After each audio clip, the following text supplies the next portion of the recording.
আমার আলা হযরত আজিমুল বারকাত উনি চলে গেলেন হজের উদ্দেশ্যে আমার নবীর দেশে মদিনাতুল মুনাওয়ারায়।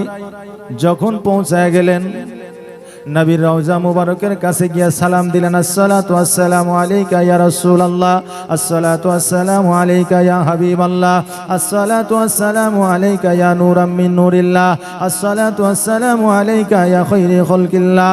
সালাম যখন দিলে আমার নবীজি আওয়াজ দ্বারা সালামের উত্তর দিলেন, ওয়া আলাইকুম আসসালাম। জোরে বলেন না সুবহানাল্লাহ। আপনি গেলে আমি গেলে কি সালামের উত্তর দিবে আওয়াজ দিয়ে দিবে? জি। নবী আমার জিন্দা সর্বদা। এই জিন্দা না মুর্দা আমরা কি মনে করি? জি।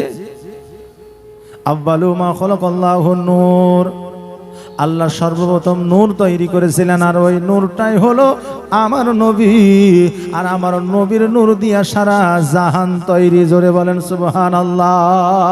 ওই নবীজি সালামের উত্তরখানা দিলে, আর সালামের উত্তরখানা দেওয়ার পরে এবার আলা হযরত আজিমুল বারকাত রাহমাতুল্লাহ আলাইহি উনি বলেন, ইয়া রাসূলুল্লাহ, ইয়া হাবিবাল্লাহ, নবী গো, আমি একবার নয়, দুইবার নয়, তিনবার নয়, চারবার নয়, পাঁচবার নয়, অনেকবার হজ করার উদ্দেশ্যে মদিনাতুল মুনাওয়ারায় উপস্থিত হয়েছে।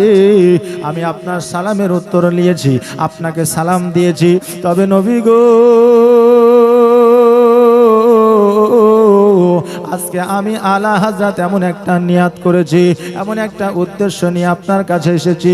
সেই উদ্দেশ্যটা হলো এই যে আজকে আপনার সালামের উত্তরটা তো নিলাম, আপনাকে আমি প্রকাশ্যে দেখব, তারপরে আমি ভারতবর্ষে যাব। নবী আমার ডাক দিয়ে বলে, রে আমার পাগল, আমি নবী জিন্দা রওজা মুবারকে শুয়ে আরাম করি, কিন্তু প্রকাশ্যে তোমার সঙ্গে সাক্ষাৎ করা সম্ভব নয়।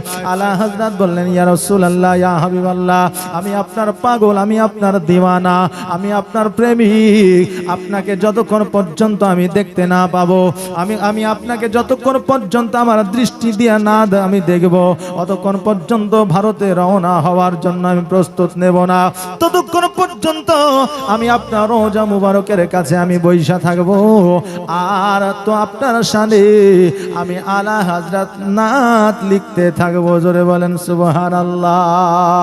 মুস্তাফা জানে রহমত পে লাখো সালাম, সময়ে বজ মে হিদায়াত পে লাখো সালাম। আমার আলা হযরত আপনার নাত শরীফ লিখতে আরম্ভ করেছে। আমার নবী পাক সাল্লাল্লাহু তাআলা আলাইহি ওয়াসাল্লাম উনি বুঝে গেলেন, উনি জানতে পারলেন আমি যতক্ষণ পর্যন্ত দেখা না দিব, আমি যতক্ষণ পর্যন্ত আমি তার সম্মুখে না যাব, অতক্ষণ পর্যন্ত এই পাগল ভারতবর্ষে যাবে না। নবী আমার রওজা মুবারক থেকে উঠিয়া স্বয়ং আলা হযরতের সম্মুখে আসলেন। জোরে বলেন সুবহানাল্লাহ। আমার আলা হযরত আজিমুল বারকাত ইমাম আহমদ রেজা রাহমাতুল্লাহ আলাইহি উনি তিনার স্বচক্ষে আমার নবীজিকে দেখেছিলেন। আজকে ওই নবীজিকে যারা দেখলো আর তাদেরকে যদি আমরা দেখি, কিয়ামতের দিন আমার আল্লাহ তাবারাক তাআলা তিনাদের বরকতে, তিনাদের বাদৌলাতে আমাদেরকেও জান্নাতে দিবে।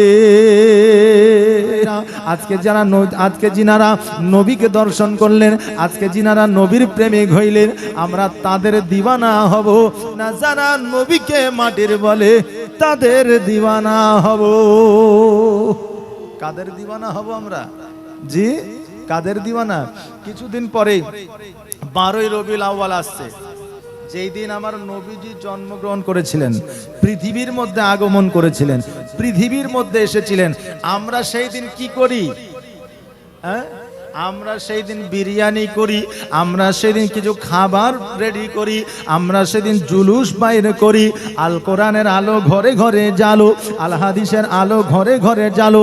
নারীর সম্মান দিল কে? নবী ছাড়া আমার কে? এই জি বলি না, জি বলি। এই কথাগুলো ঠিক না বেঠিক? একটু হ্যাঁ লাগাবেন, ঠিক না বেঠিক?